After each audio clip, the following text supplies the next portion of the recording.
मित्रांनो नमस्कार। मित्रांनो, आपल्या महाराष्ट्रात राज्यातील वृद्धांसाठी, विधवांसाठी, अपंगांसाठी, दिव्यांगांसाठी, निराधारांसाठी काही योजना या राबवल्या जातात आणि त्या अंतर्गत मासिक अर्थसहाय्य हे शासनाकडून दिले जाते। मग यामध्ये राज्य शासन पुरस्कृत संजय गांधी निराधार अनुदान योजना व श्रावणबाळ सेवा राज्य निवृत्ती वेतन योजना राबवली जाते। तर केंद्र पुरस्कृत इंदिरा गांधी राष्ट्रीय दिव्यांग निवृत्ती वेतन योजना, इंदिरा गांधी राष्ट्रीय विधवा निवृत्ती वेतन योजना, इंदिरा गांधी वृद्धापकाळ निवृत्ती वेतन योजना या योजना आपल्या राज्यामध्ये राबवल्या जातात। मग तुम्हीही जर या कुठल्याही योजनेपैकी एखाद्या योजनेचे जर लाभार्थी असाल आणि या योजनेअंतर्गत तुम्हालाही जर मासिक अर्थसहाय्य शासनाकडून मिळत असेल तर मग लक्षात घ्या, तुम्हाला डिसेंबर 2024 व जानेवारी 2025 या 2 महिन्यांचे मासिक अर्थसहाय्य हे मिळणार आहे।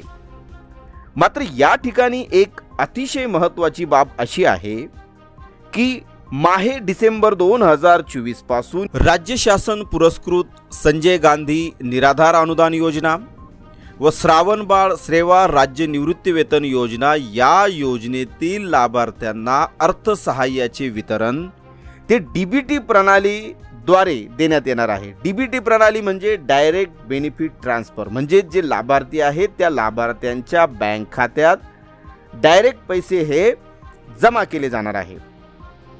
मात्र अजूनही बऱ्याच लाभार्थ्यांनी त्यांचे आधार कार्ड त्यांच्या बँक खात्याशी लिंक केलेले नाही, त्यांनी त्यांचे आधार व्हॅलिडेट केलेले नाही। त्यामुळे मग ज्या लाभार्थ्यांनी त्यांचे आधार व्हॅलिडेट केलेले आहे, ज्यांनी आपले आधार कार्ड आपल्या बँक खात्याशी लिंक केलेले आहे, अशा ऑनबोर्ड लाभार्थ्यांना त्यांच्या बँक खात्यात डायरेक्ट पैसे हे डिसेंबर 2024 आणि जानेवारी 2025 चे जमा केले जाणार आहेत।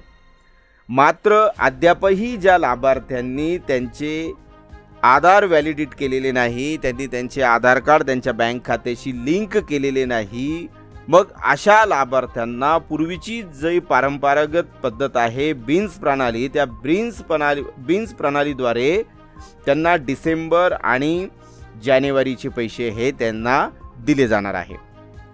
मात्र मग एक बाब अतिशय महत्त्वाची आहे, ती म्हणजे की ज्या लाभार्थ्यांनी अद्यापही त्यांचे बँक खाते आपल्या आधारशी लिंक केलेले नाही, आधार व्हॅलिडेट केलेले नाही, त्यांना जरी आता ह्यावेळेस बिन्स प्रणालीद्वारे पैसे मिळणार असले तरीही त्यांनी त्यांचे आधार कार्ड त्यांच्या बँक खात्याशी लिंक करणे अत्यंत गरजेचे आहे। कारण की यापुढील महिन्यांचे जे सदर योजनांतर्गत मिळणारे मासिक अर्थसहाय्य आहे ते डीबीटी प्रणालीद्वारेच त्यांना दिले जाणार आहे।